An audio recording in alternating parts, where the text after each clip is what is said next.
Hey with staff. So here's a tutorial on how to find the iLearn released items repository scoring guides. I know that's a mouthful. In the released item assignments and especially the performance task assignments, there will be written response even for math. And those are shown through the IDOE on how iLearn would score those kinds of questions. So it's really nice to look at.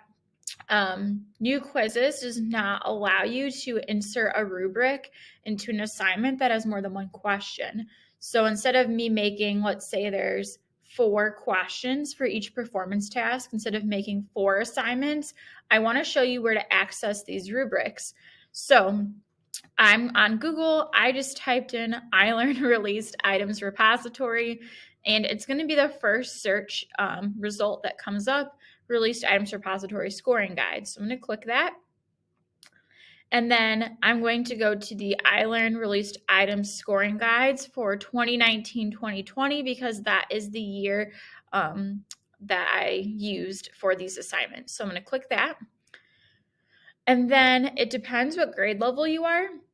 So if you're 5th grade, you'll click here. If you're 6th grade, you'll click here. Let's click 5th just for fun. And it is a very long packet. It's 62 pages, but you're only going to look for the items that you need specifically.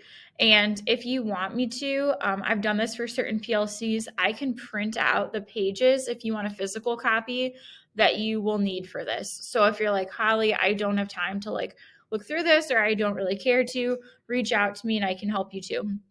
So it tells you here in the table of contents, this is for math item answer key. That's just for the released items. And this is the performance task answer key.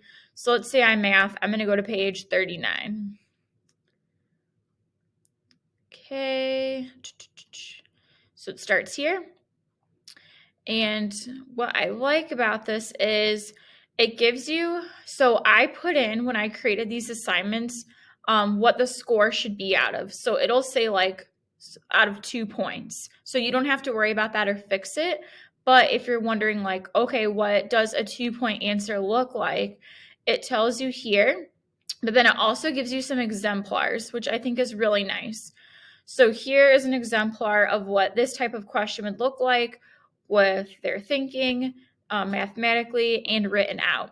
And then it again gives you a rationale. So it explains why this would be a 2-point answer. Same for here. So this is an exemplar of a 1-point answer. So you can see the difference already between that. But then again, it gives you the rationale. This would be awesome to go over with your students after you have taken this assignment or this assessment.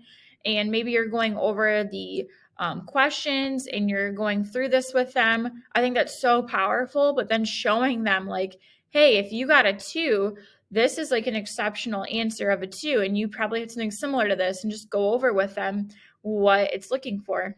Same thing for a 1 point, same thing for a 0 point. So again, pretty cool. I really love that it gives exemplars so that way your students can see how they're going to be graded. So I think that's really powerful. So again, if you go to the front, that is for all of those subject areas, grade levels. So even if you're in a released item assignment and there's an open-ended question, so maybe for social studies, page 49, you can still go there and it will show you how it's scored.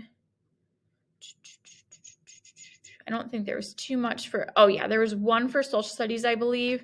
So again, it wants them to name 2 rights or freedoms. And then it just shows you what they would want. It's not as in-depth because there wasn't so much writing, but it's really nice just to see what they expect from iLearn. So I hope that's helpful. Again, if you want them printed or you need any more assistance, please, please, please let me know. I'm here to help, and I hope that's helpful. Thanks, guys.